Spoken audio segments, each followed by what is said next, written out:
When I started this podcast, I said I'd bring you some great guests, and I'm sure you'll agree that the guests so far have been fantastic, and I really hope you've enjoyed the interviews I've done with them. This week is no exception, because my guest this week is Baroness Dido Harding. She sits in the House of Lords as a Conservative peer and is a member of the Communications and Digital Select Committee these days. But she's best known for her work probably with TalkTalk, and also for her role in NHS Test and Trace during the COVID pandemic. And we talk extensively about both those things, but also a lot more about her personal leadership journey that's got her to those points and the real challenges and tribulations that have followed her through some of those particular roles. And it's a fascinating conversation because I know Dido well. I met her first during the TalkTalk cyber crisis when I was working for Deloitte, and she was the CEO of TalkTalk at the time, and we went in response to that crisis to bid for the work, which we didn't get. And we met subsequently when I was in the COVID task force and Dido was running Test and Trace, and she very kindly invited me in to be part of her senior leadership team. So I've got to know her a lot better since then. And I really think she's someone who, when you get under the skin of what she's done and understand the issues she'd faced and the approach she's taken, and when you've actually worked for her, you have a very, very different perspective of her to the oft-touted public persona that gets a lot of criticism, much of which, in my view, is completely unfounded. So it's going to be great. I hope you're going to enjoy it. And without further ado, I'm Bob Judson. You're listening to Leading for Life Stories, and let's get on with it. Welcome, Dido. Fantastic to have you. I'm really, really pleased to have you on the podcast. We've known each other for quite a while now, and that's been an interesting story in itself, since the first time I met you was obviously when I was at Deloitte, and we were pitching for some work which we ultimately didn't win at TalkTalk. But I've obviously been delighted that since then we've obviously got to know each other a fair bit better. So it's lovely to have you, and I think you're going to have a fantastic contribution to make today. So I'm really pleased to have you on the show. You're very kind, Bob. It's lovely to be here. Jumping straight into it, really, you've had a fantastic and really diverse career. And I think it would just be really interesting for our listeners as a start, just to get a bit of a flavour of that. So could you give a short summary of the journey so far, as it were? Sure. So I think I started with what would at the time have been a very standard corporate career. So from Oxford to McKinsey, from McKinsey to Harvard, back to McKinsey, and then 20 years in the business world. First in retailing. I worked for those of us that can remember it, Woolworths. Thomas Cook, but spent the best part of a decade selling baked beans for Tesco and Sainsbury's in a variety of roles in food retailing. And then from food retailing, I switched sectors and went to telecoms, spent 7.5 years as the chief exec of TalkTalk. So that was my first CEO role. And that was that. I think of that as my first career, my corporate career. Second career, which, like most things that sort of overlap to begin with, has been in public service. So while I was at TalkTalk, you discover very quickly when you run a regulated business that regulators don't live independent of politics. They might be called independent regulators, but they live in the political soup. And they're not like granite islands in the political soup. They're boats bobbing in the political waters as they ebb and flow. And so 7.5 years as the chief exec of a highly regulated telecoms business, I learned how politics works. My husband got elected at the same time as a member of parliament, and I used to come home to him and go, I'm thinking about doing this, and I'm going to go and talk to so-and-so about that. What do you think? And he'd go, well, that won't work. And I go, well, why won't that work? He said, oh, you really don't understand how politics operates. And so I learned at my time in TalkTalk to influence Whitehall and Westminster, so the civil service and politicians. I learned those different languages. But I also started to realise I cared a lot more about the outcomes for the country as a whole than I did, much as I adored him, my chair and main shareholder, Charles Dunstan, at TalkTalk. I was starting to realise the stuff that I was really interested in, campaigning for affordable broadband for everyone, for child internet safety, things like that. They were useful for TalkTalk, but the real reason I was interested in them was because of the impact for the country as a whole. So I realised that actually I cared more about public service. So while I was at TalkTalk, I went on the board of the Bank of England. And from that was sort of a natural progression to realise I wanted to move into the public sector. So my second career has been in a variety of different public service roles. 8 years at the bank, in the House of Lords now for 8 years, and then where you and I worked most closely in health. Firstly, I was in the NHS. Everyone in business told me not to go near the NHS. When I announced I was going to leave TalkTalk and move into public service, lots of business people said to me, "Oh, you'll be great. You'll love it. It's really fulfilling. Don't go near the NHS." And I'm afraid I'm one of those people that if you say I shouldn't do something, I have to go and look at it. I am the don't ski down that. That's far too hard for you, Dido. Before you know it, I'm over the lip and down the run. And so when everyone told me not to look at the NHS, I had to go and have a look. And I fell in love with healthcare. So my second career really has been in public service, predominantly in healthcare. First the NHS, and then obviously where we worked together in the pandemic. So that's me, Bob. Fascinating. And I think, I'm sure we'll come back to it as well, but it's very interesting knowing you and having worked with you closely and still associated with you on the sort of alumni group that you very kindly put together from the pandemic time. The perceptions of you from a public side and some of the stuff that appears in social media and all those sorts of things versus actually having been in organizations that and seen up close the way you work. That is one of the challenges, I think. And in a podcast all about leadership, I'll be really interested to talk a bit more about that when we get into it, and in terms of your feelings around how you handle that, because I think dealing with that kind of challenge must be hard, and it must take a bit of a toll. And I've not had that kind of experience. I've had some very different ones. So I would be interested to dive into that if you're happy to go there a bit later. We should definitely do that. And I should also, you asked me to summarise my career. I missed out two really important parts of my life. That I am a retired amateur steeplechase jockey. So I spent 20 years as a steeplechase jockey, and that tells you a lot about me as a human being, but it's a huge part of my life. And I'm a mum, and a mum to two teenage girls, which is another huge part of my life. And one of the things about me as a leader internally, which is much harder to achieve externally, is I bring all of that to work. I've never mastered the art of compartmentalizing. I am both the businesswoman, the public servant, the mum, and the jockey, all at the same time. It's brilliant. Actually, on that topic, I've heard the story before, but I think it's just such a great story. I'd love you to recount it here. You talk about the man, the horse, and the dog, and if you're happy to go back through that, that would be great, because I think it's such a great tale. Yeah, sure. It's the way I describe my the biggest influences in my life are a man, a horse, and a dog. So the man is my grandfather, or was my grandfather. The horse was a horse called Cool Dawn, who won the Cheltenham Gold Cup, and we'll get to that in a sec. And the dog is my dog Otto, who's actually asleep behind me while we record this. And the reason I describe the three of them as the biggest influences on me is sort of the man, that my grandfather was a soldier. So he joined the army as what was then a territorial, so a reservist in today's language, when he was 18 years old in 1914. He was the son of a tenant farmer in Somerset. He left school when he was 16. He was working in the post office in London. He didn't have any money.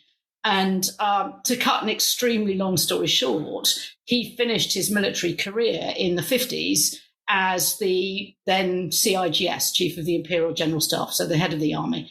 And to my knowledge, he's the only reservist in the history of the armed forces that has ever done that.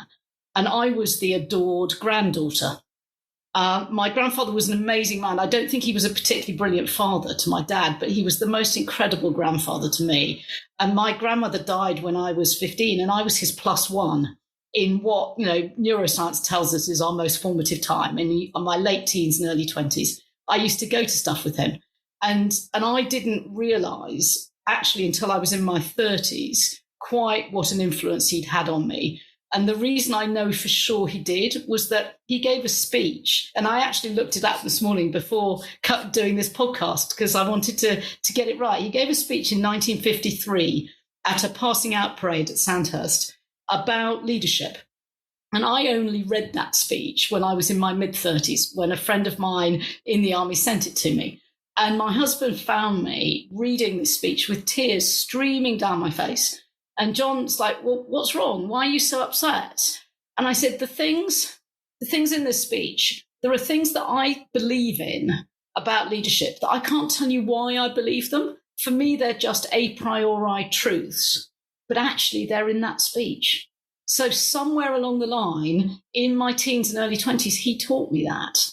And he taught me by showing, not by telling, the best way of teaching. So he's had the most enormous influence on my life. In fact, actually, in truth, it's not all been positive, because I spent a lot of my life trying to live up to the memory of him. I still today honestly think that there's nothing I could do that would measure up to what he did in his life. So I have this sort of Field Marshal parrot on my shoulder, mostly providing phenomenal advice, but at the same time setting a rather high bar that it's basically impossible to pass. So that's the man. The horse I bought when I was 24.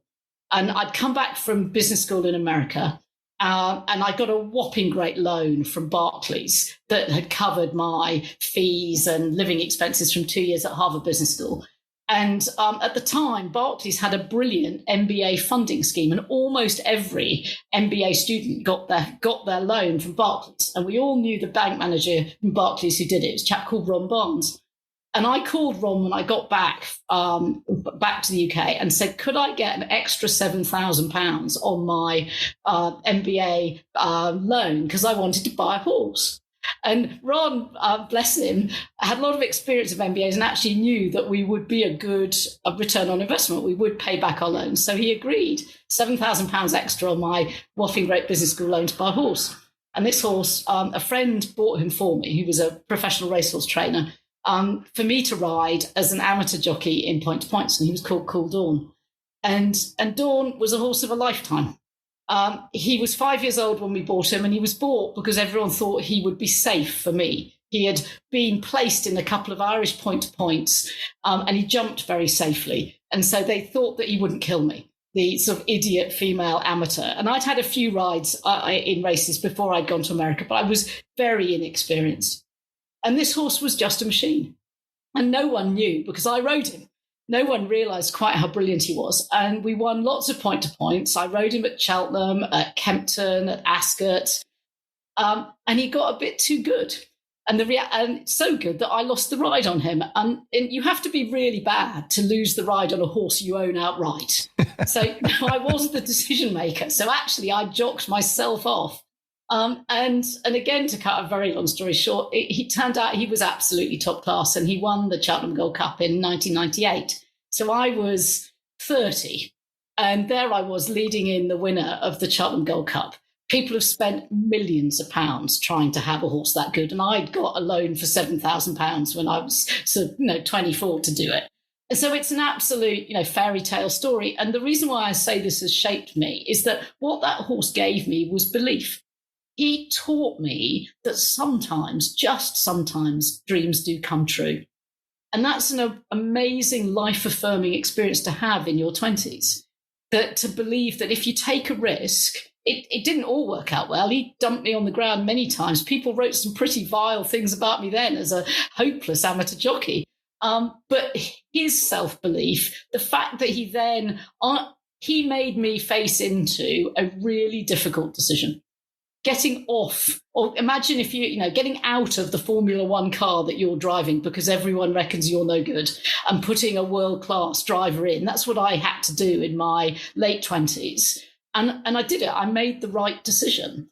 And the horse sort of taught me that if you, when faced with really difficult decisions, do what you think is right, in the end, things work out as they should. They might not always work out perfectly, but they work out as they should.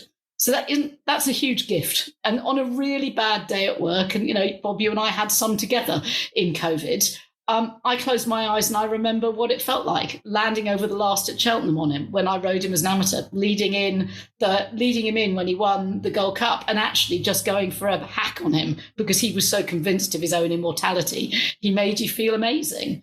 He died age 30, which for a racehorse is a long and happy life. And I took him hunting every year from age of 5 to 25. So how many horses give you that in life? So as you can hear, both the man and the horse mean a lot to me. And then let me take you to the dog. So the man shows you how driven I am, because I've really spent all my life trying to live up to a Second World War general's life, which is impossible. The horse tells you that in the end, I believe in taking risks, and that if you really think honestly with integrity about the difficult decisions you take, things will work out okay. The dog taught me about having a full real life as a woman and as a mum. And the reason the dog did is that the dog took a long time coming. I've always loved dogs. And I used to give speeches at schools about how I had 3 ambitions: to ride round the Grand National course, to run a company, and to get a dog, and how I'd achieved 2 out of the 3, but I still couldn't get a dog. And it always used to get a laugh and get the children interested. But there was real truth in it. I wanted a dog, and I married a man who hates dogs. So my husband was absolutely clear that he did not want a dog. And everyone around us said, oh, your lifestyle, it's really difficult. You're always traveling backwards and forwards from London to Somerset. Be very unfair on a dog. And so I had all this sort of familial and friend pressure not to get a dog. I really did want one. And I married a man who closed the door. He was absolutely black and white. We couldn't have a dog. We were also black and white. We didn't want children. And we got married looking each other in the eye, really clear that we both wanted careers, that juggling our 2 careers would be, we thought, impossible if we also had a family. And what happened is that through our 30s, our friends started having children. They also started getting dogs because they lived lives in one place where they were able to. And John and I discovered that if you want to maintain a social life when you're adamant you don't want children, you've got to learn to like your friends' children, because otherwise you've got no friends. They're busy with their children, especially when they're young. So we got to know our friends' children as they were growing up. And I say to them now, one of them is just about to be 30. I say to Lucy, I only have children because you were really quite nice when you were 6. And because John was adamant I wasn't allowed a dog, my maternal instincts started to kick in. And we worked out through spending lots of time with our friends' children that maybe this parenting lark would be a good thing.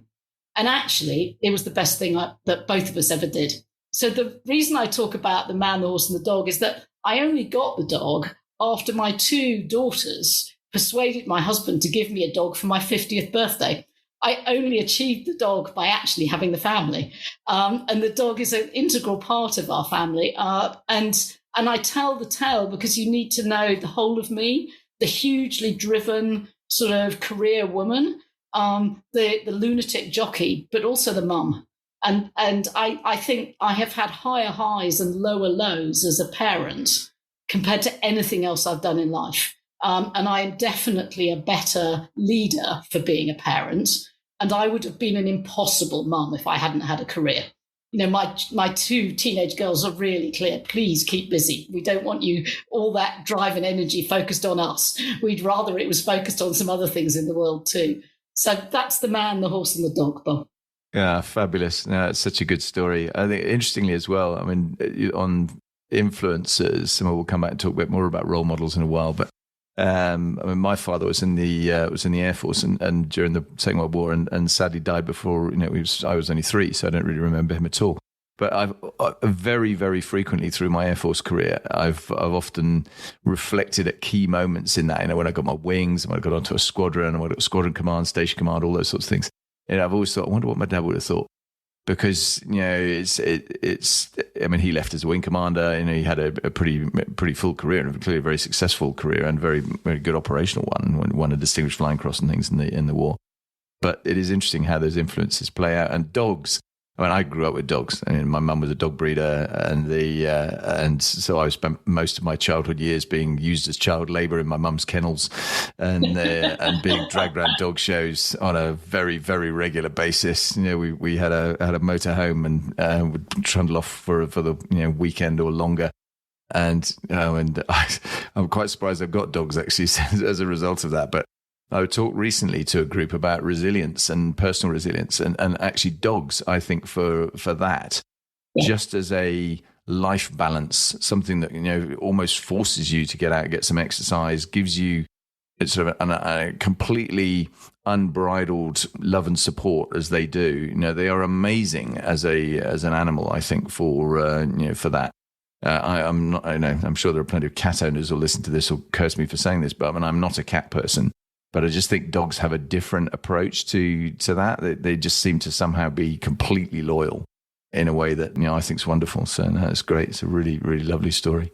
Yeah, no, I got one brief thing on the dogs before we move off, where I completely agree with you. My boss at TalkTalk, Charles Dunstan, when TalkTalk suffered the very public cyber attack, so it happened on a Thursday. On the Saturday morning, most of us working on the response hadn't had any sleep.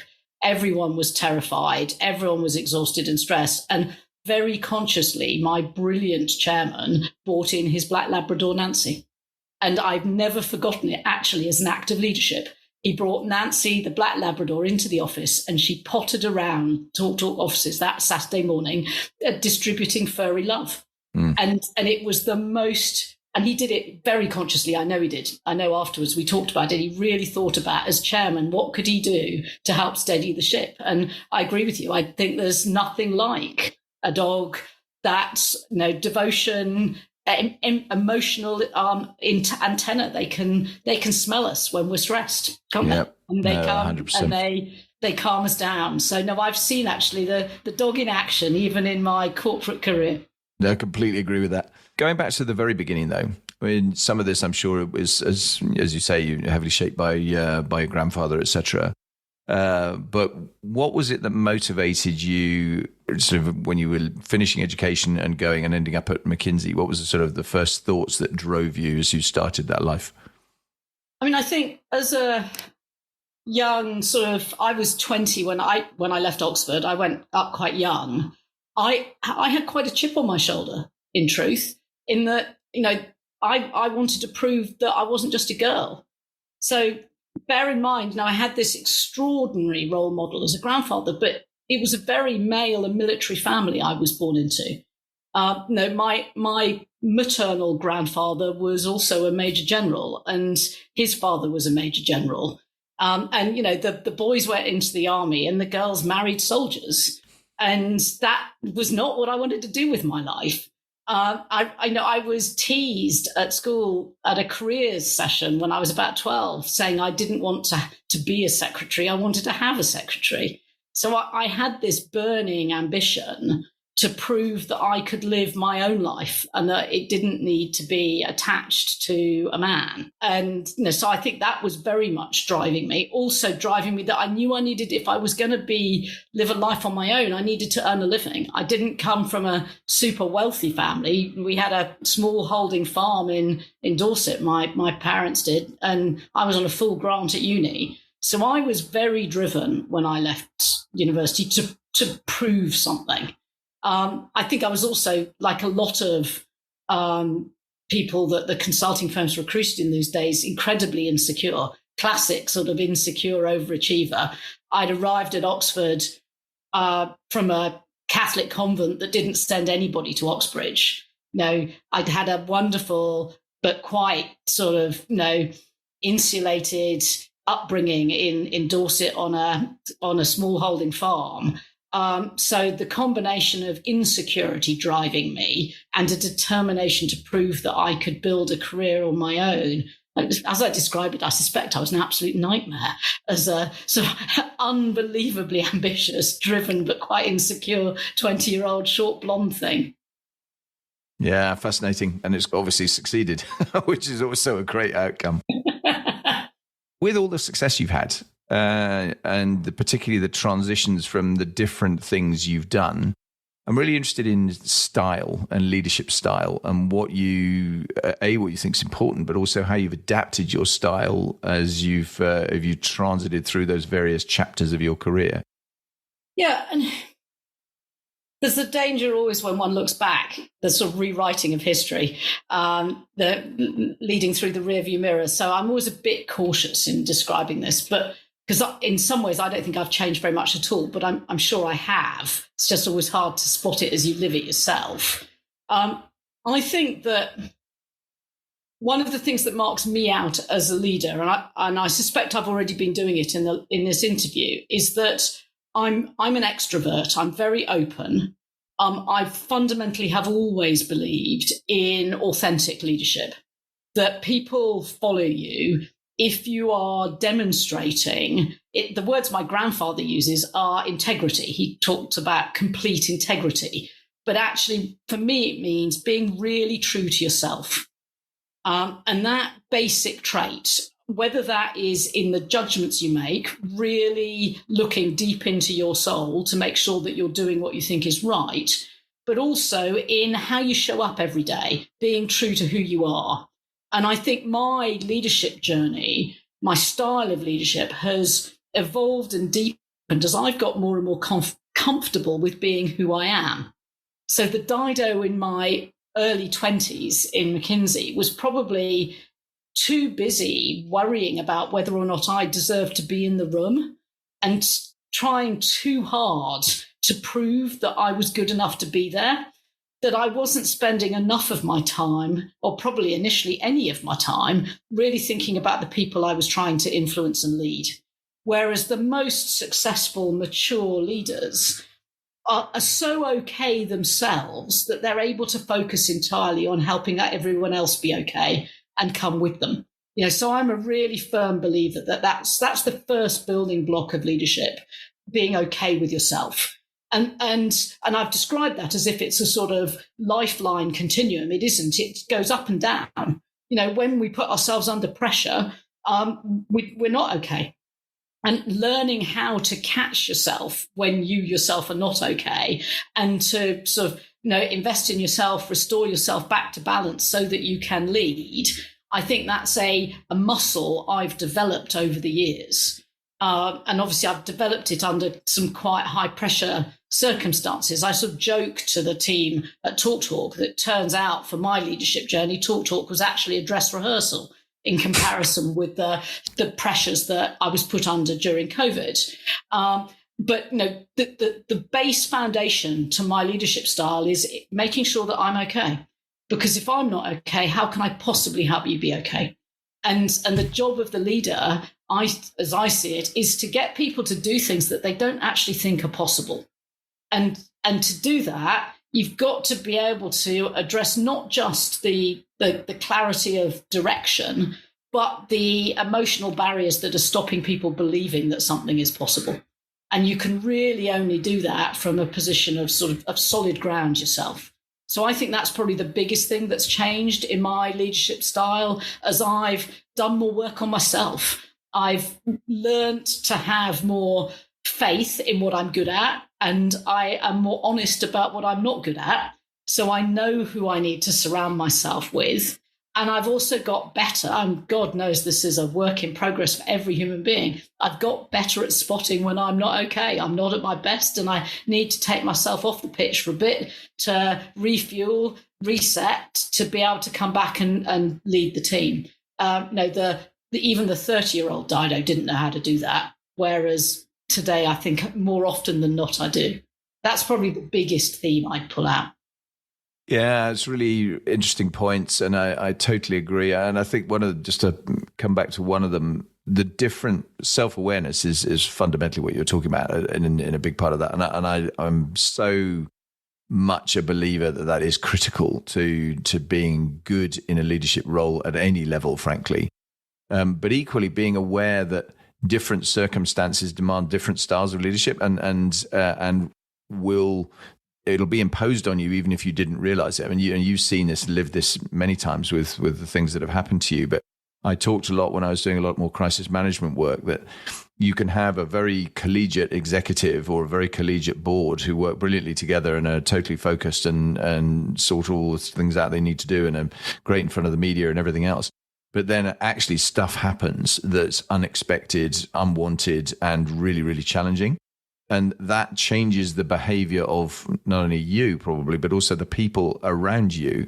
And in a way that demands you look at it in a totally different style. And I'm sure you must have experienced that in a number of the roles you've had, have you? So, Bob, I think that you've referenced on this podcast General Stan McChrystal, and I'm a really big believer in the thesis that Stan has, the team of teams thesis, that even in a crisis, that modern day leadership, the crisis problems that we're facing are so complex that actually you can't lead them in an old-fashioned sort of command and control way. That what you can do as a leader is you can define the field of play, if you like. You can put guardrails around the team. But in the end, if you try and call each of the plays from the top of the hierarchy, you're going to be too slow. You're not going to have the specific knowledge or expertise. And that's particularly true in healthcare, where the most knowledgeable, most highly trained, most valuable resource sits at the edge of the nodes of the network. So you can't default to that command and control sort of, caricature of leadership. Instead, what you have to do is create, even in a crisis, the clarity and shared understanding of the current situation so that you're empowering people to work not just up and down the hierarchy, but diagonally and horizontally, every dimension across the network in order to make the right decisions to move forward. And we definitely saw that in COVID, in test and trace, that you simply can't build a functioning citizen service at the pace that we were trying to if you try and make all the decisions at the centre. You have to hire great people, create a culture where people feel trusted and that they're supported to take difficult decisions. And then you have to let them take those decisions. And, I feel that an awful lot of my leadership experience is about how do you create that climate, that environment amongst your senior leadership so that they in turn will create that culture amongst their teams so that actually then you create an organism that starts to be able to solve problems itself. It requires a kind of servant's leadership, which my grandfather would definitely be proud of, given the speech I've referred to in a book called Serve to Lead, this sense of service to the people that you are leading, rather than the need as the leader to take the credit for things. I certainly feel very strongly that that's in modern leadership. It's really important that people who are the ones taking the difficult decisions out in the system are the ones who get the recognition that they deserve. That kind of humility to know that you don't really know the answer because this is a wicked, complex problem that you're trying to solve. And so it's highly likely that there are experts across your organization who are going to know more than you do. And I had a brilliant chief people officer when I was at TalkTalk, Nigel Sullivan, who used to talk. Everyone he met when he ran an induction, he'd say to them, human beings have 2 ears and 1 mouth for a reason. You should listen twice as much as you talk. And that is doubly true if you're a leader. So I add to Nigel's wisdom that 90% of human communication is non-verbal. And that's in an Anglo-Saxon culture. In an Asian culture, it would be more like 99% is non-verbal. So the way you carry yourself as a leader, whether or not you look like the world is on your shoulders, whether or not you look like you're in control, whether or not you greet the cleaner that you see every morning by name, that determines how people judge you as a leader, actually. And so my experience of crisis leadership is that if you've built that foundation before you're in a crisis, then actually you can be more directive when you have to be, because your people know who you are and you know who they are and you trust each other. And you've built the foundations of systems leadership that in the rare occasion that you do have to use some sort of leadership capital and instruct people to do things that they might not agree with you on, they will do it. And so I've actually found, although I do agree with you that it is different, and I am, as you can probably hear, much more of a wartime leader than I am a peacetime leader in any sector, nonetheless, the foundations that you build out of a crisis, that's what enables a team to really perform brilliantly when they're put under pressure, whether that's a crisis or simply trying to do their very best each day. I know, yeah, and so many great points. Interestingly, the 2 ears and 1 mouth thing, I use that all the time, coincidentally, having never met your chief people officer. And I sort of add to it. It's not only use them in proportion; it's also use them in that order. Yes. Because listening before you talk is, I think, really important as a leader too. And I think everything you've said there in terms of the kind of wartime leader, use the term. It doesn't. There is this common misconception that it has to be authoritarian, very directive style. And sure, there's a place for that occasionally. I mean, and I've said it before on one of the other podcasts, I think, where I used to joke with my guys. I said, "Look, we're here to preserve democracy, not necessarily to practice it." And and I think that's.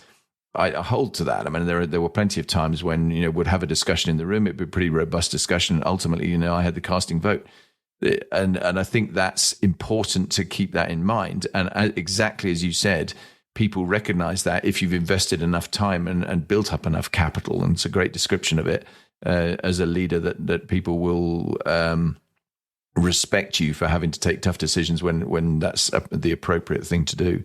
So no, it's great. Absolutely fabulous. Great comments. You touched a bit on role models earlier in terms of your grandfather in particular, but which other role models have really shaped you through your career so far, living or dead, as it were? So I think I've been incredibly lucky in both my corporate and sort of public service career to work with some great people. And I think there's quite a lot of people that I've taken things from. So I worked for some phenomenal commercial chief executives. I worked for Jeff Markey when he ran Kingfisher at its height. I worked for Terry Leahy when he was running Tesco. I worked for Justin King at Sainsbury's. I worked for 8 years with Charles Dunstan, one of the country's most successful entrepreneurs. And I took different things from each of them. So Terry's structure and rigorous data analysis, the sort of Tesco operating model that Terry built, very much focused on really listening to what customers want. And I found that's been hugely useful in everything I've ever done. That you think you know what your customers or stakeholders might want. Well, actually, you have to go and check and ask them, and ask them with a degree of humility that what you think they might need is not what they actually want. The sort of apocryphal thing in supermarket retailing is that most store managers think that their store should be rebuilt and redesigned. You should spend, tens of millions of pounds on the shop. And most customers would like a supermarket trolley that goes in a straight line. And often the things that customers want are not the things that the people running the institution think. And I think that's true in business, it's true in the public sector, it's true in politics. So I learned heaps from Terry on that.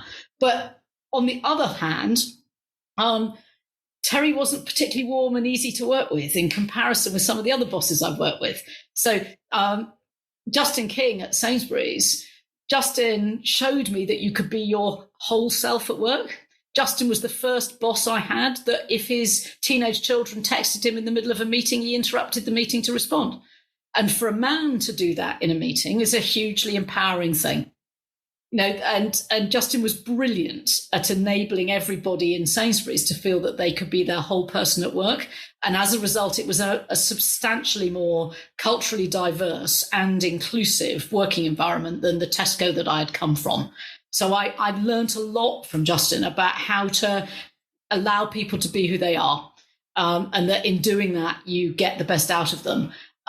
Charles Dunstan, Charles is the most phenomenal entrepreneur. He and actually John Gildersleeve, who was the chairman at Carphone, who actually brought me in to work with Charles. Charles's instinct. I learned to trust the genius entrepreneur instinct, to know I don't have it, and to know how to find people who I'm a shaper. Charles is a plant. I need to work with plants. I need people who will plant mad ideas because I know I'm not going to have them. Charles's ability to have 100 mad ideas every day, and his lack of ego to then work with somebody like me who'll go and sift through them and shape the ones that could then be translated into action.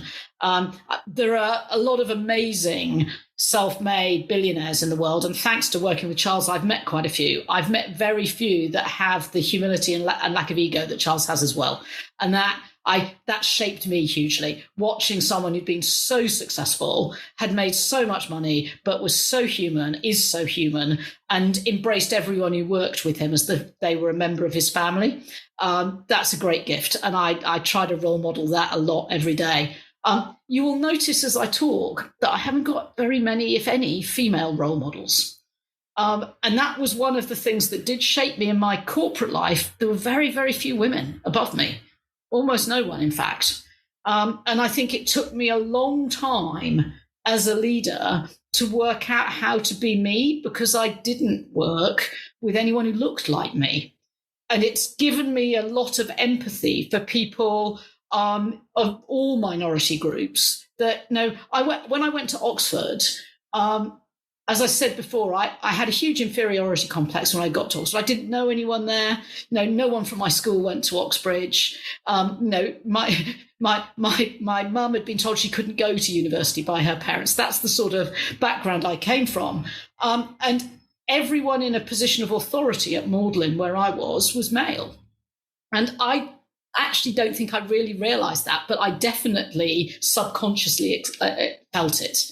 I went back to Magdalen a few years ago to give a speech at a alumni dinner, and they were very proudly telling me they had their first female portrait in hall. And I feel a much more mature female leader that I was shocked that there's only one woman and nobody of colour in a portrait in the hall of an amazing institution I'm very proud to have attended. And so I think, I look at the role models I had, and I wish I could tell you of an inspirational woman that I had worked with in my 20s or 30s or 40s that had helped me sort of shape who I am. But the absence of them is what shaped me, if I'm really honest. And I feel very keenly and strongly now that the women of my generation who have succeeded in breaking through that glass ceiling in a way that our mums and grandmothers had no chance, we have a huge responsibility to the women coming up behind us to help them, to actually present a variety of different leadership styles, a variety of different ways of being a senior woman or a senior Black woman or a senior LGBTQ man, because the absence of those role models definitely made it harder. Yeah, it's fascinating discussion, and I think I was just about to ask you whether you thought it had got better, and then you told the story about Magdalen, the portrait, and I'm going, oh yeah, okay, still some way to go then.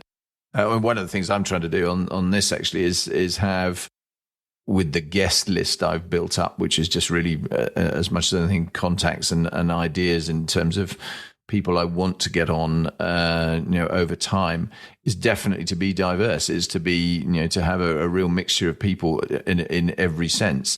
Because I think there's obviously the conversations about leadership. So by definition, you're talking about people who are normally have got themselves to a position of leading things. But some of those, of course, are extraordinarily young. There's some fascinating people out there who've achieved a hell of a lot at a very early age. And I don't think we do give them enough credit. I think different institutions, speaking as the classic, white male over 60 now, sadly, who has benefited from a lot of that over a long period of time. I've seen enormous change in every institution I've worked with, but you can absolutely get a sense there is still more to do, further work to be done to get it to a place where it needs to be. And You've lived your working life predominantly in public service in the forces. I came to public service later in life and found a variety of very different leaders, but actually a lot of the same basic traits. So I don't contend that commercial leadership and public service are different leadership attributes, actually. When I think of I worked with two particularly extraordinary chairs of the Bank of England, of course, the Bank of England, Brad Freed and Anthony Habgood, who both crossed the bridge between sort of commercial leadership and public sector leadership. And I learned so much from their kindness, their clarity of thinking, their ability to create a space for people to have a discussion and to create those psychologically safe spaces for really difficult discussions to be had. you and I work with them. Chris Whitty is one of the most extraordinary human beings I have ever met in his ability to remain calm under pressure and to lead a profession through something almost unimaginable. I think if you're an infectious disease doctor, it is imaginable that we would have been in a pandemic, but almost unimaginable to the rest of us, with a integrity and a clarity of purpose that, if I could achieve 1/10 of that in my lifetime, I would count myself successful. So I look at the people who've shaped me as leaders, and that they all have this sort of authenticity, integrity, courage, willingness to take a stand and do something difficult, stand for something. And I think the other thing they all have is a persistence. In my experience, persistence wins over intellectual ability almost every day of the week, in every walk of life. So in my sport, in racing, one of the things about being an amateur jump jockey is that you get to ride against the young lads and lasses who then become the top professionals. So, and as I did it for 20 years, I rode against sort of several generations worth of top jump jockeys. And the ones that succeeded weren't necessarily the most talented. They had to have a level of talent. The ones that succeeded were the most persistent, the ones that just didn't give up. And I think that's true in business, and I think that's true in politics. I think that's true in the arts. I think it's true of all forms of public service. That sort of, going back to my grandfather, he calls it undaunted willpower. And his speech at Sandhurst ends with "never, never, never give in."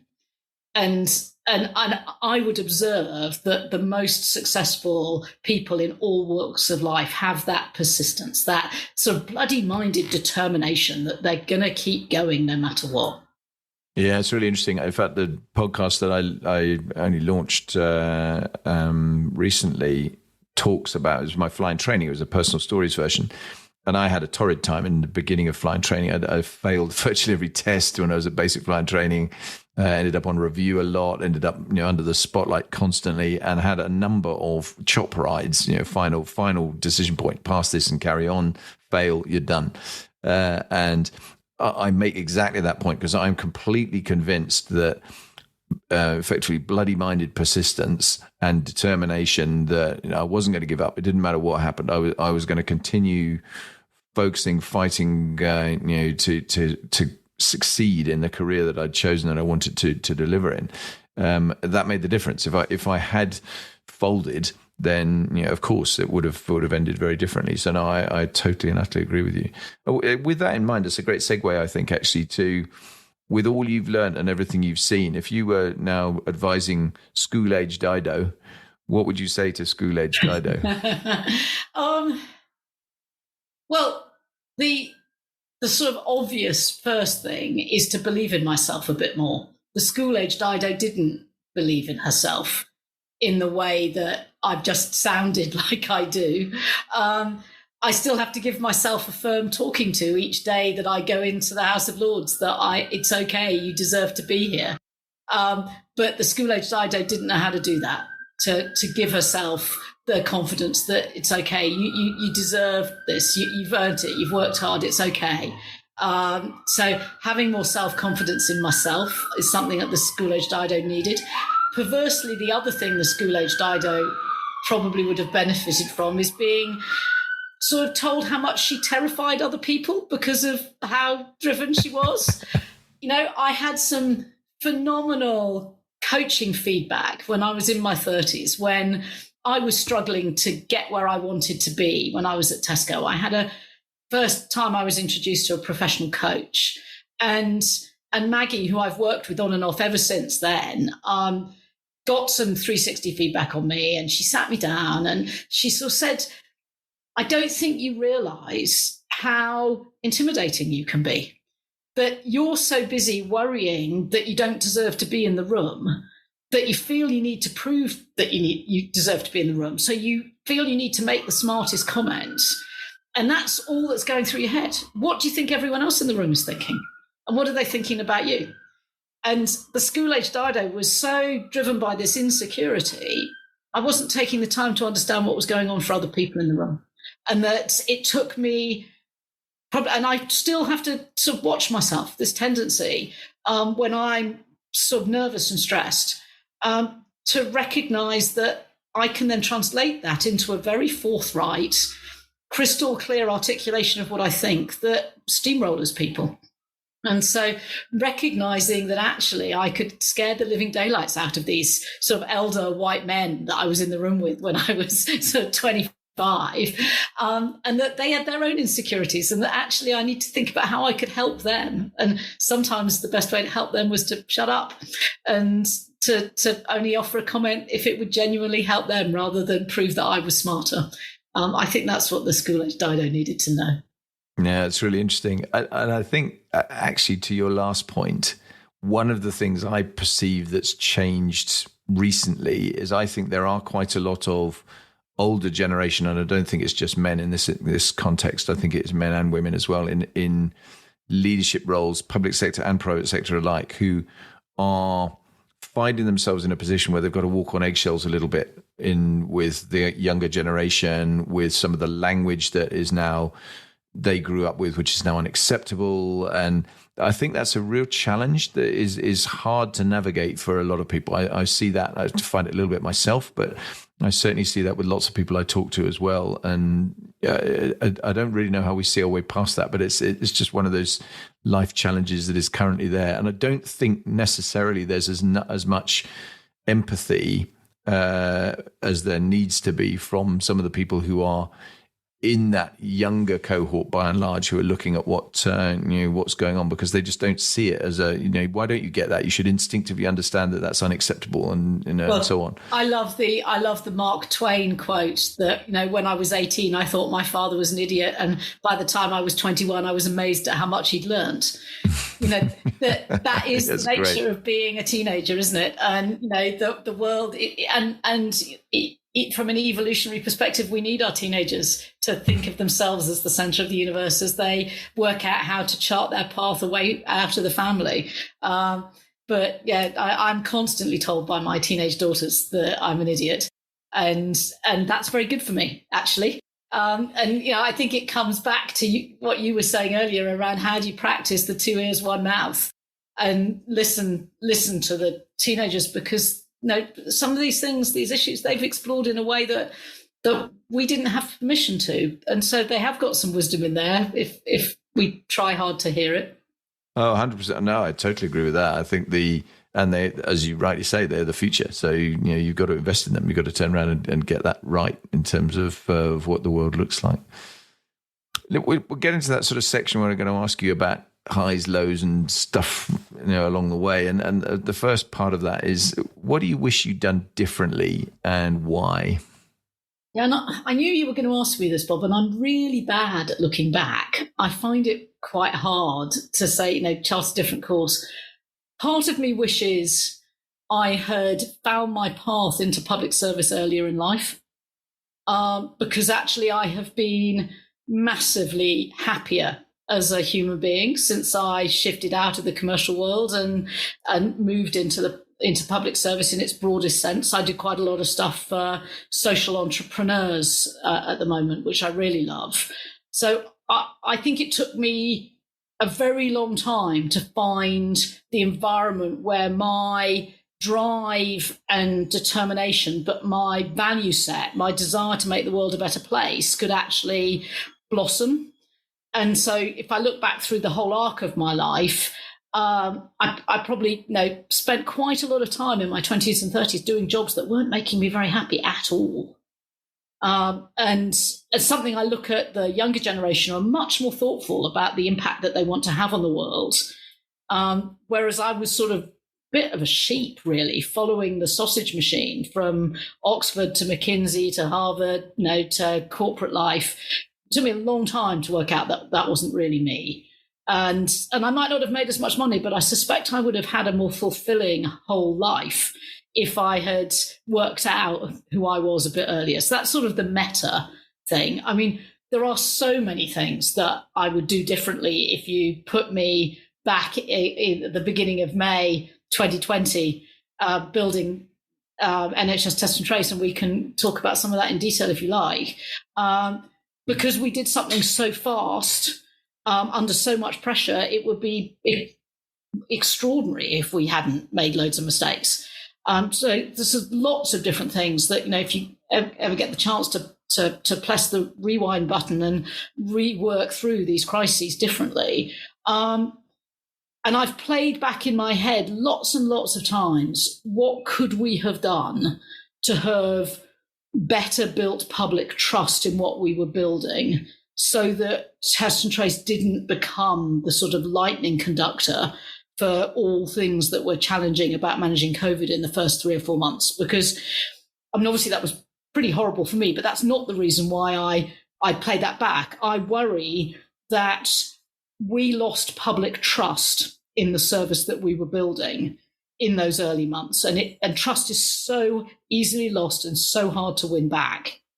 And public trust in a citizen service that requires you to, if you follow the instructions of the citizen service, requires you to self-isolate is really, really important.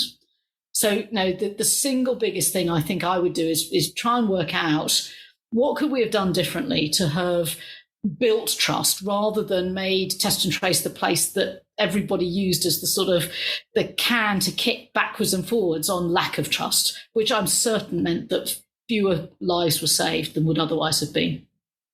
Yeah, rather than raking too much over the sort of story of Test and Trace and the things that maybe the mistakes that you would highlight, I guess one of the questions I would ask, and the thing I'm probably more interested in from a personal point of view, is how well do you think we societally, but certainly as a government, have, and I don't mean government in a party political sense here, as a sort of looking forward for the future, for the next time this happens, how much do you think we've learnt? Do you think we're in a much better place, or do you think we're going to revisit a lot of these same mistakes when we do it again?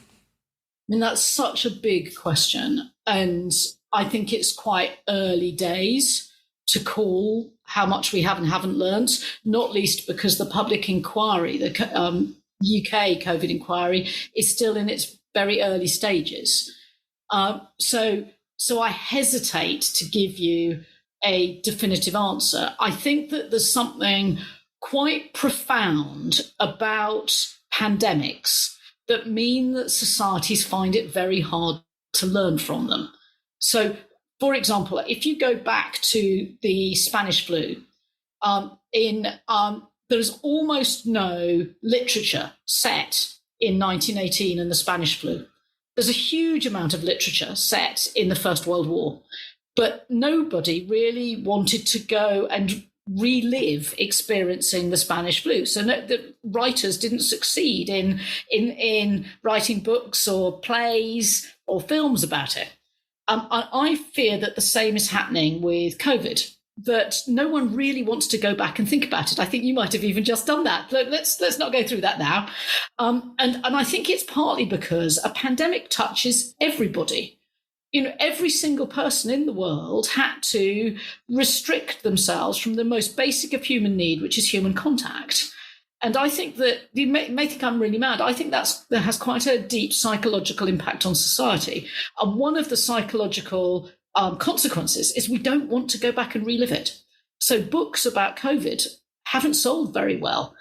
TV series about COVID haven't been renewed. People don't want to put themselves back into May, May 2020 and relive what happened. And so as a result, I do worry that as a society, we're not really taking the learnings yet. Now, as I say, it is still early, but I think we've got to really guard against that human tendency not to go back and sort of experience it a tiny bit in the way that all of us lived it. Because I'm certain there's an awful lot that we must learn, because unlike almost everything else on the National Risk Register, the thing about a pandemic is with certainty there will be another one. That's not in our control. So this is not something that you can just sort of close the door and say, well, there will be other things that we don't need to worry. We know with certainty there will be another novel virus and another pandemic at some point in the future. And I'm not at all sure that we learned enough from the Spanish flu, let alone that we've learned enough about COVID yet. Yeah, I would completely agree. And by the way, I wasn't trying to shut down the discussion for the past. One of the things I did in my very last job in the military, actually, as Director Joint Warfare, one of the things I was responsible for was the lessons process. And I still wince a bit at the fact that certainly in defence, we ended up in a world where we started doing lessons identified instead of lessons learned. And part of that, the cynic in me says that part of that was because we identified loads of them, but we didn't actually learn very much from a lot of them. And so definitely in this instance, and not least having been part of the COVID task force at a critical time for it, the importance of properly learning and properly reviewing what we should do and actually doing it in resource terms and in organizational terms and all those sorts of things that they wouldn't prevent it, but they would certainly help us get a better start and a better process in place that we wouldn't. It would be dreadful to think, if there was another one in, let's hope it's decades away, but if there's whenever it comes, that we haven't actually hoisted aboard all the things that we could have done from with all the technology we have at our fingertips now, and the availability of information and the way we can actually process that to learn. I really hope that we're in a better place. But for what it's worth, I think the single biggest lesson that needs to be learned is that infectious diseases prey on the most vulnerable. Mm-hmm. Doesn't matter what kind of disease, that if you talk to infectious disease experts, they all say that. And the evidence from COVID is completely black and white that that's true. And that means that you really need to think deeply about a pandemic preparedness approach that focuses on the vulnerable. And rather than on averaging for everybody. And that's the thing that we had to learn that by doing through the course of the pandemic. And if we had had that embedded in our thinking in advance, I think we'd have built very different systems and processes. Yeah, no, I can only agree. And I think interesting is, and I built the field team that went out to provide the kind of qualitative insight going back into the system alongside all the data that was there. And that was definitely true. I mean, we were going out and visiting particularly the north and northwest of England, where some of the communities are poor and in multi-generational housing, multi-occupancy housing, no gardens. And car sharing was their only way they could get from place to place and all the rest of it. And there was almost a sense of, how can we possibly be surprised that this is a problem? You shut down their place of work and they have to move to another one because that's the way they're putting food on the table. And unless we're turning around and providing people with a means to not need to do that, how can you possibly incentivize them to self-isolate? There's all those sorts of things. I think were when you're really on the inside track of it, it was challenging. Before we move off this, I said at the beginning I'd be really interested in your perspectives on this kind of personal thing, because luckily I was an anonymous figure in the middle of all of this, and didn't have anything like the public profile that you did. You clearly were very much in the, as you said, lightning conductor for a lot of this stuff. How, as a leader, do you manage that for yourself? Because motivating your team, which I think, by the way, you did extremely well. I was very proud to be linked alongside your team with the things you were doing, and I witnessed firsthand how that worked. And I think it was a really great endeavor. Sure, there were things that we can all recognise we would probably have done differently, but that was the nature of the thing we were dealing with. But from a personal point of view, just how did you handle the kind of personal dynamic and the media attention and so on, and what advice would you offer to anyone if they were in a similar position to the one you found yourself in? So actually, during the pandemic, when I was sort of leading Test and Trace, to be really honest, I was so focused on trying to do what was right, and build this organization at a ridiculous pace, and navigate all of the challenges that brought, that I didn't really know what was happening to me in the public realm. I viewed a substantial part of my role was to communicate with everyone, with at its peak, 55,000 people working in test and trace, to communicate with our political masters and manage that relationship, and then to communicate with the country to explain what we were building and how they should use it as citizens. I viewed that as part of the role I'd been asked to undertake, but I had no time to understand what was being said about me either on mainstream media or in the sort of dark recesses of the social media world. It was only as I came out of it that I sort of started to understand how much sort of public sort of criticism and sort of how much of a sort of notorious villain I'd become in some people's minds. And so the sort of somewhat simplistic answer is, at the time, I was just focused on doing what was right and trying to lead people through a crisis. And maybe that's one of the mistakes I made, that maybe I should have been a bit more aware that I was being put into a political role and treated a bit like a politician. But I wasn't really aware of that. I was asked to do a sort of operational job and I just threw myself into it. So I'm not sure I'm very self-aware or helpful to you in how to cope with it, because my way of coping with it was to not take any notice of it. Now, there's a part of me that says that is what you should still do. But the reason I was able to lead Test and Trace was because I didn't need anything from it. I wasn't taking any pay. I'd already got a peerage. I didn't need anyone to give me a gold star. My Prime Minister had asked me to serve the country. And so I viewed my job was to provide, I used to say it at times to people, to provide some sort of political Kevlar to the scientists and civil servants, commercial folk like yourself, the ex-forces, current forces, who were all working their socks off and being criticised every second of every day. My job was to stand in front of all of you and to take some of that incoming fire so that you could get on and do the extraordinary Herculean work you were doing.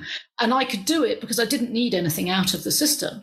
Whereas even, if you take Chris Whitty or Chris Wormald, the permanent secretary in DCM, in Department of Health and Social Care, both Chris's, it was their job. And, they had to carry on doing their job after the pandemic. I didn't. So there were times when it was my role to say, no, Prime Minister, you can't do that. Or no, Prime Minister, that's against the law, or that doesn't exist. It's only true in Star Trek. These are not sort of things for the faint-hearted to say in the cabinet room. And I've said all of those things multiple times in the cabinet room because it was the right thing to do. And that meant that I put myself into the political realm, even though I wasn't a politician. I take the Conservative whip, so I come with it a little bit, but I wasn't really a politician, at least in my own mind. So I'm okay about that. And the fact that I got a chunk of flack from it, I view as a necessary part of flying that close to the sun. That, I was asked to wield a very large amount of power at a time of crisis without having been elected and without having gone through a sort of public appointment process, because it was a crisis. And so actually coming under enormous public scrutiny, I felt was right. I fundamentally believe in a democratic, transparent, open society. And so people put in that situation should have everything they do scrutinised. So there's a part of me, as you can hear, I'm okay with it, actually. And maybe that makes me a complete idiot, but I'm proud of what I did. I know I could have done it better if I did it again, but I will go to my grave knowing that when asked to serve my country, I did my absolute utmost, and that tens of thousands of people survived COVID because of the work that we all did together. Could more have survived? Yeah, I'm sure they could, and I'll also go to my grave thinking, how could I do it better? But the fact that I got lots of criticism for it, I just view as a price that was well worth paying for doing what was right. It's fascinating. And I felt that I didn't feel that different when I was under scrutiny as the chief executive of TalkTalk. What gives me personal energy in life is to believe in the cause that I'm working in and to work in a team. I'm an extrovert that needs to work with people who I trust and respect. And, if you look at the COVID response and NHS Test and Trace, there wasn't a bigger purpose in the world than to try and give people back their freedom to be able to get out and about. We had no idea to begin with whether a vaccine would come at any stage. So the purpose was beyond anything I would have ever imagined I'd have a chance to influence. And I got to work with people like you, people, the most diverse, the most extraordinarily talented group of people from the commercial sector, from academia, from the NHS, from the armed forces, the security services, the civil service, you name it. Every single person willing to walk towards the sound of gunfire, whether they were manning a COVID testing site in the middle of winter, in the middle of the night, or whether they were doing groundbreaking research in the labs. These were phenomenal people. So you can hear from the way I talk about it now, what's not to like about that? Yes, it comes with tremendous personal scrutiny, but that feels a very small price to pay for the sense that you are contributing to such an important endeavour and working with such phenomenal people. So I view public scrutiny as the price that is worth paying if you want to do stuff that really matters in the world.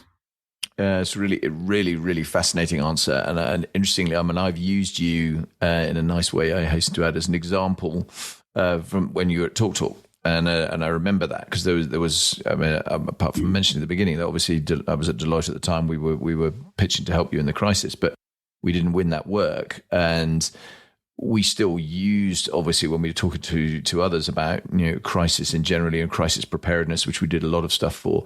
And you had come up for a lot of criticism for being so open and so vocal. And I can remember watching it on the TV about what you didn't know as much as what you did know. And to be honest, one of the things I thought was great about that was your honesty. I mean, and the integrity that clearly came through. And of course, you got nailed for being naive and for this, that, and the other. And I had a lot of sympathy for you then because I think it is one of those you're damned if you do, damned if you don't moments. But Bob, the reason TalkTalk is still here today, and that I have been able to have the amazing career since I left TalkTalk, is because I was open and honest. Yeah, 100%. If you go back to what happened to TalkTalk, we were convinced that the thing we had to do was do everything in our power to protect our customers. And Charles Dunstan, my chairman, his tremendous focus on customers, and the risk was not that customers' data had been stolen. The risk was that they were more likely to be scammed by people who had their bank details, convincing them that they were a legitimate organisation. And the risk was that customers didn't know that their data had been stolen. So we took the decision against, I would say at the time, the advice of the Metropolitan Police to go public and warn our customers. And it's the only reason that TalkTalk is still here. Because, and we knew, I remember having the discussion and the very good team at the Met who didn't have any experience. Remember, this was before the National Cyber Security Centre had been created. There really wasn't an organisational muscle in government to support companies going through this. And the advice we had was, no, if you wait, we might be able to catch the people who've done this. And can you give us a couple of weeks? And I remember asking on a board call where the detective chief inspector from the Met was on our board call, which is, that's never a good sign in any board meeting. And I remember asking, is there any scenario where we won't have to tell our customers that we've lost their data? Is there a scenario that you can imagine that that's the case? And the answer was, no, you're always going to have to tell them in the end. To which we said, well, then we're going to tell them now. And that was at 9:00 at night on the day after the attack. And at 10:15 that evening, we went out and we told our customers. Now, if I had my time again there, I'd have told my customers the morning of that day, not at 10:30 at night, because we did create some panic by going out so late. But we were convinced that the right answer was to be honest with our customers. And to this day, I think that was right. And I'm just amused listening to you. I mean, the concept of from the police's point of view of not telling them for 2 weeks, I could just imagine the kind of level of public criticism. Exactly. If you were to do that now, it would be totally staggering. You would have advised some of these companies, but you look at businesses that don't exist today, like Yahoo, that were destroyed by lying to their customers for a long time. In the end, it comes out. So I did. I took a huge amount of criticism for being naive on the Today programme and saying I don't know 3 times in a row. Do you know what? I just wish more people would say they don't know, because it works. No, you and me both. I cringe so often when I listen, and sadly all too often it's politicians, I'm afraid, that, that will just steadfastly refuse to answer. And I just think, come on, it's just crazy. I mean, is the sun going to come up today? I don't know. It's not really, it's not a great answer, is it? Let's move on, because I'm conscious that you've been very generous with your time, but I don't want to abuse it. What's the most important achievement for you out of all of the things we've discussed, and what's the kind of legacy you'd like to leave ultimately in for Dido Harding?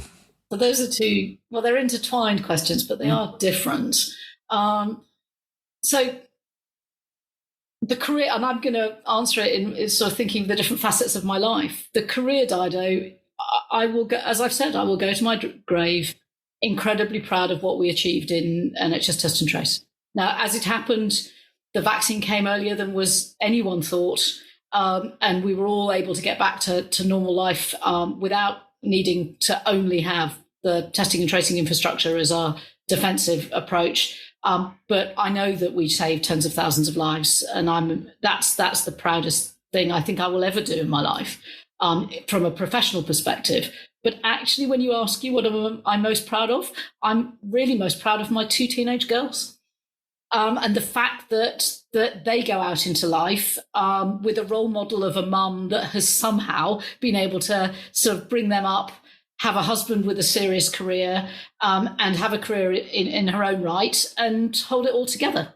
Because I think I have given them some choices that I didn't really have as a teenager, and my mum and grandmother definitely didn't have when they were teenagers. And so the legacy I'd most like to leave is of all of the people, I don't just say women actually, but all of the people that I've sort of worked with or coached and supported, and I do a lot of sort of coaching and mentoring these days, that if I've opened people's horizons up to what might be possible, that's the biggest legacy I'd like to leave. Yeah, no, great. And I completely understand on the teenage daughters thing. I think they must be enormously proud of both you and John. I think it's incredible careers that both of you have had. So. You say that, but the thing you worry about when you're the sort of a two-career couple is that you worry that you create too much of a shadow. So I saw that. My grandfather created a very big shadow for my dad. My mum used to call it great man's son's disease because all the sons of the Second World War generals really struggled. My dad was doing his national service straight after the Second World War, and his nickname was I Know Your Father. That's a horrible way to grow up, So I agonize. As soon as you say that, I agonize about the shadow that we cast. But actually, I don't. Yes, I think my girls are proud, and they were very proud during COVID, actually. They're very proud. But they're their own people, and they think they can do lots of things better than I can, and that's brilliant. That's a mark of success. Yeah, big time. No, well done. That's fantastic. On the darker side of that, what's your career low point, and what did you learn from it? So my career low point, I'm sure you've had coaches that make you do those sort of timelines of your life, the highs and the lows. The biggest low in my life, I had a job when I was at Tesco where I was working for someone who I really didn't like and really didn't like me. And I was being forced into being someone I was not.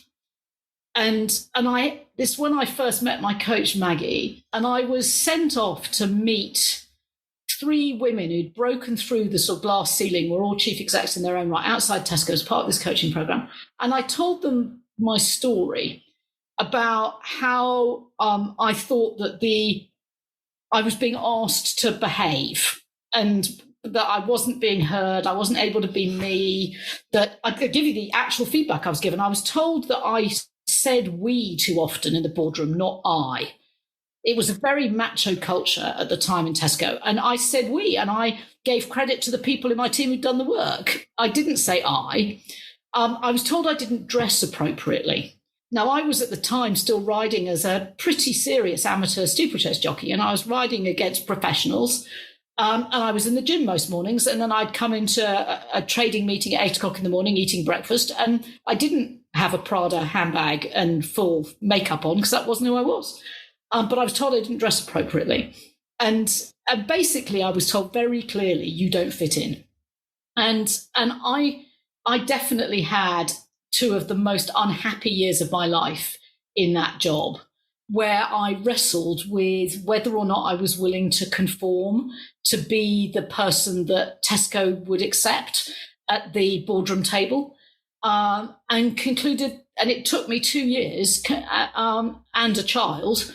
I first had the child to conclude that I couldn't fit that and that I had to leave the culture in order to be me.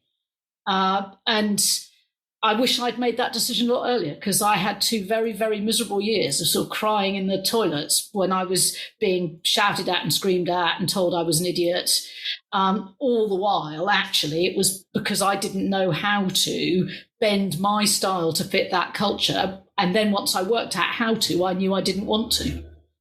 And I learned who I was then. I learned the bits of so for example, I changed how I dressed.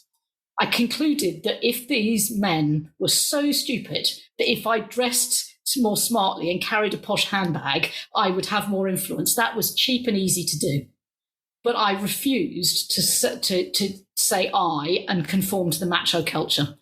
And so I worked out my own boundaries of what I was willing to bend and what I wasn't. And unfortunately for me, probably, and for Tesco, I couldn't bend enough. And I was so much happier when I left. And I went to Sainsbury's, which was a much less good business at the time, but a much more inclusive culture. And that was the turning point in my career, because I learned who I was. I learned the boundaries of where I was willing to bend and where I wasn't. Yeah, wow. That's feel for you. Look, well, in many ways, thank goodness you did leave, because look what happened afterwards. I think that I versus we thing is fascinating. We were having a conversation just the other day that I was talking to someone about this, where in interviews, because it's one of the things when you leave the military, I think we talk about we all the time. I mean, it's a team thing, and that's what we do. And when you're doing CV writing and you're doing interviews, the kind of message being pushed to you was no. It needs to be you. What have you achieved? I have done this. I have done that. I won this thing. I led this organization single-handedly through thick and thin. And of course, and I think for all of us, and certainly for me, I mean, I found that an impossible challenge. I just, because that's not the way it is. I mean, it's naive to believe it is. You're not, as you said earlier on, you cannot at the top of a big organization in any way control all the strings and do it successfully. You absolutely have to have a model that turns around, and to use your crystal example, team of teams, because it is all teams. And, so yeah, it's really interesting, isn't it? But I think sadly there are still people who have that kind of view that, in articulating your success, particularly when you're in the kind of interview setting and so on, it's about an I thing, not a we thing, and which I don't subscribe to. I think it's wrong-headed. But you'll have seen it in your career since you left the military. Different organizations do this differently. And so probably the biggest learning I took from my low point was to put myself in an environment where I could be me. That actually in the end, you're the only person where I is relevant. Is you're the only person who's charting your whole career. And learning that lesson, that it's my choice and that I could move myself and put myself somewhere where I could flourish, rather than continue to feel like I was being forced into a box that didn't quite fit, and taking that ownership of my own life. Yeah, totally with you. On a sort of happier note, I suppose, de-stressing and work-life balance from a career-focused, self-admitted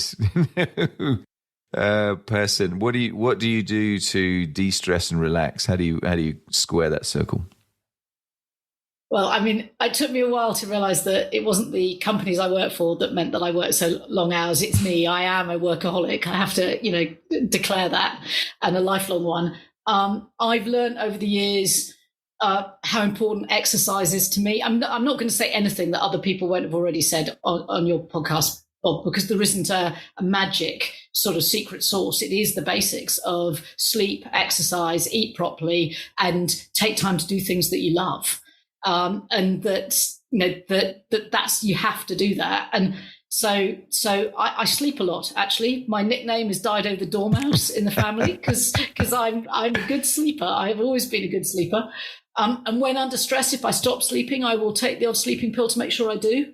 I did that both in Talk and in Test and Trace a couple of times. I'm not ashamed to admit that. I'm an exercise freak. I know that I'm getting too stressed if I stop exercising. That's one of the trigger signs for me, that I know that I'm letting the work addiction get control. And so, I run, I use the Santander bikes, the old Boris bikes around London a lot to clear my head between meetings. And obviously I ride fast racehorses towards large obstacles to clear my head. So the horses are a big part. And my family, I genuinely mean it when I say I'm a better leader for being a mum, and a better mum for having work. For me, it's a very symbiotic relationship. So that doesn't mean I get this right all the time at all. What I have learned is to spot the trigger signs. When I'm not sleeping properly, when I've stopped eating well, when I've maybe dropped some of the exercise routine, when the family point out they haven't seen me for weeks. And even during the completely crazy sort of first few months of setting up Test and Trace, when I was working from sort of 5 a.m. till midnight, 7 days a week, I started quite quickly carving out an hour to have Sunday lunch with the children. Or, they have very funny memories of me giving them riding lessons while I was on conference calls, and they were cantering round ever faster while I occasionally put the phone on hold to shout, slow down. So I have always tried to have the sort of multiple strands of my life, because that's what helps me de-stress. And I should say I am phenomenally lucky. He hasn't come up much in this podcast, but for having a husband who lets me be me. And we are a good support team. Each of us have had very stressful periods in our careers to date, and I know he's always there for me, and I hope he thinks I'm always there for him. No, great. I have to say, the concept of riding racehorses fast at big obstacles is not a de-stressing moment for me. I'm glad it is for you. But I appreciate it's a mad way, but it is my way. Yeah, that's extreme. That's for sure. Just getting towards the end now, but switching tack a bit in terms of your vantage point. As you said, you've moved from a business career into a public service and sort of quasi-political career with a role in the House of Lords, etc. You've got a great vantage point for looking at the multitude of different challenges that face the UK and the wider world. And obviously with elections coming up here and in the US next year, which generate clear and obvious additional challenges potentially. What are your thoughts on probably the sort of your top 3 of the big issues that are out there and things that you're thinking about? Such a big question, Bob. And I'm grateful you gave me a little warning to think about it, because it's a huge question. Where I start is that I think we are living through a very turbulent era. You and I have spent most of our adult lives in what people call the Great Moderation, the sort of post-Cold War, stable global environment. And we've come out of that big time. And that sort of Lenin phrase that there are periods in history where nothing happens and then weeks where everything happens. It may not be weeks, but I feel we're living through a couple of decades that are potentially very, very turbulent. Partly because of the pandemic, what I said earlier around, I think we underestimate the consequences of a pandemic on societal cohesion. I think, you have to start by recognizing that everywhere in the world you have very angry populations. So holding society together is not something that people would have talked about on a podcast like this 15 years ago. But actually, I think in a post-pandemic, post-Brexit, post your current Ukraine war world, social cohesion locally, nationally, internationally is hugely important and something that we have to think about really, really carefully, how we bring everyone with us rather than just look at the averages. So that's the first place I would go. The second place I would go is the economy. In the end, one of the things that enables social cohesion is economic growth. And so charting a course as a country out of the really challenging times of the last sort of 3 to 5 years towards more stable sort of economics is hugely important. We're in a position where we can't spend our way out of the problem. That we're already sitting. When you have the Labour Party saying that that we're already at the highest level of taxation that we've seen since the war, and they're committing not to increase taxation, we're at the extreme end of the curve. And so I would say social cohesion is my number one worry. How you drive economic growth when you can't just spend money. And I think that takes you to the microeconomic sort of drivers of economic growth. So education, housing, competition policy, all the things that the supply side changes rather than the demand side changes. And then the third area I would take is the big seismic shifts in the world that we're grappling with. And the two biggest ones for me would be technology and climate change. And sort of really embracing the opportunities that technology brings and being hugely mindful of the risks that it also brings. I think we are the generation. The reason I'm in the House of Lords is that we're the generation that has to set the legal scaffolding for the technology age, because we remember what the world was like before digital and how we had the rule of law beforehand. But we're living through the technology transformation now, whereas our children don't know what it was like without it. So we owe it to them to set the rules of the road for the technology era. And we need to do that in such a way that embraces technology to drive growth, but embraces technology in such a way that it enhances social cohesion rather than destroys it. You can't just hope that trickle-down economics will do it. And then if you overlay the technology opportunities and risks, then the other way around, the risks, and also I think in truth some opportunities that climate change brings. So facing into both the need to reduce our climate impact and also, I fear, mitigate rising temperatures is going to change the way society works. And I think any government that is just ignoring that won't get elected, because a very large proportion of our young people realise that this is one of the single biggest trends for their lives, but also we're missing an opportunity, the opportunity to drive the economic growth in a way that enhances our chances as a society to weather the challenges of climate change. Has to be the right route. And I'm an optimist, actually, despite the fact we spent lots of time talking about challenging times on this podcast. In the end, I'm a risk-taking optimist. And I think that technology will help us get through this. That technology, the human ingenuity when faced with pressure is extraordinary. And we often need the pressure to create the innovation. And so I think that's why I think we're living through one of those times of great change, which should create huge opportunity, provided the politicians can lead us in a way that holds us all together, which is why I began with social cohesion. Because just bringing economic growth, just managing the challenges of climate change, just embracing technology, if we don't do it in a way that brings the whole of society with us, well, I'm afraid we've sort of seen the consequences of that in other parts of the world. And we don't need to do that. It is possible. And actually, I don't know if you've read it. One of my favorite books is a book called Why Nations Fail. And it's a centrist thesis, really, of how the combination of open markets that are open to technology and democratic institutions in the end lead to the most successful nations. And there's a lot in the book about how Britain emerged through the Industrial Revolution as one of the wealthiest nations, when really by rights we shouldn't have done. We're a pretty small island nation without many natural resources and a relatively small population.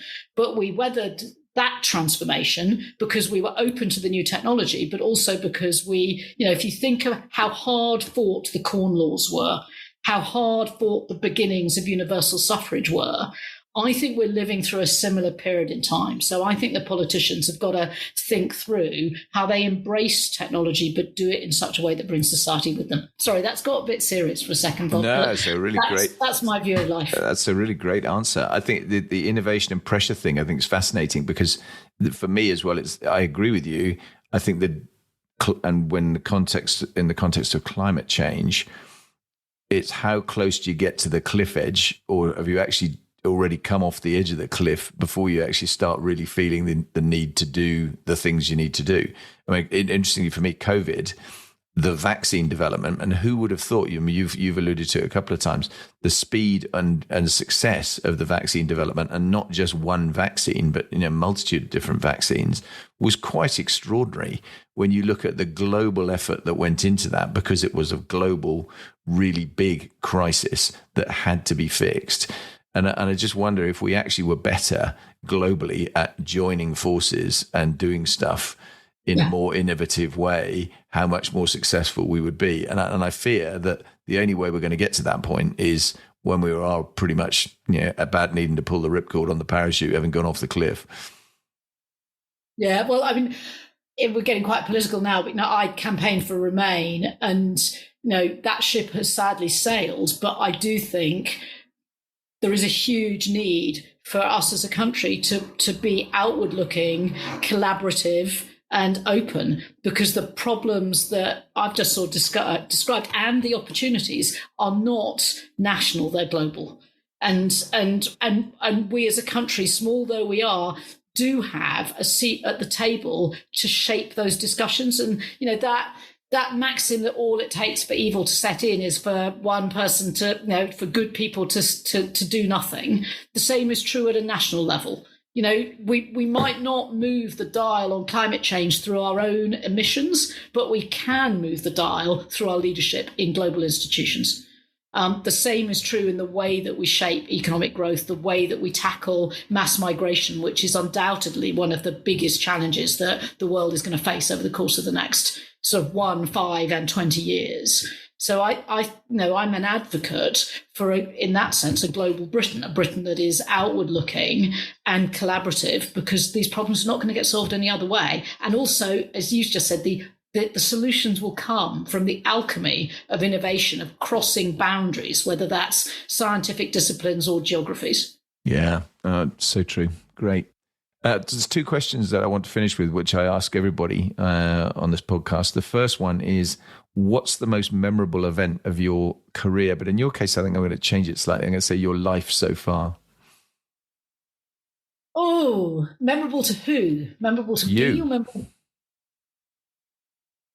This is where I get into real trouble with my husband.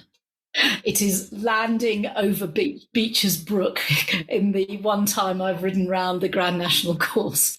If I close my eyes on a really bad day, I remember what it felt like.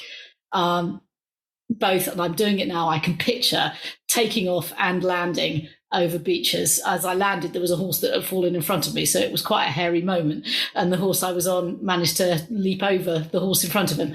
But it was a lifelong ambition that I'd had to ride at Aintree and to act. And I was really not a very good jockey at all. So to achieve it was something that was just beyond anything I had dreamt of. And it sustains me to this day. Yeah, that's great. Why would you get in trouble for saying that? Because I should be mentioning getting married to him. I see. Okay, all right. No. I think that's a great answer. That's got to be right up there on memorable events. I would agree with that. And a very final question, Dido. What's the most difficult question you've ever been asked? So I have thought about this quite a bit. The question that I got completely and utterly wrong, and actually, as it turned out, was one of the most difficult questions for me to answer in my life, was, are you going to have children? So when I was at HBS at Harvard Business School, an incredibly prescient class member of mine decided to make a series of interviews, videos of his classmates talking about their hopes and fears and dreams. Do you remember the TV series 7 Up? Yep. That charted children every 7 years. So my friend Fred Singer and his friend Tori Hackett have made something equivalent for Harvard Business School graduates of my year, class of 1992. And every 5 years, when there's an HBS reunion, they interview the same group of 40 of us. Not all of us have gone back, so they've not got a perfect, but and it's 30 years ago now. And last year I went back to a reunion and they had put this all together into a program. And there I am on video in 1992 and later again in 1997, adamant that I'm not going to have children. Absolutely adamant. And of course, they then have me on video in 2010, where I'm talking about my two girls. And so I have video proof of how hard I found it to answer the question, because I got it completely wrong.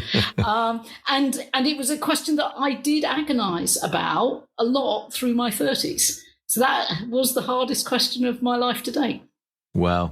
Dido, you've been fantastically generous with your time. I think, as I predicted at the outset, it was going to be a great interview. And so it has proved to be, because so many wonderful insights into what's been by any measure a great career so far, and some extraordinary life insights as well. I'm very, very grateful to you. Thank you very much indeed. Brilliant talking to you, Bob.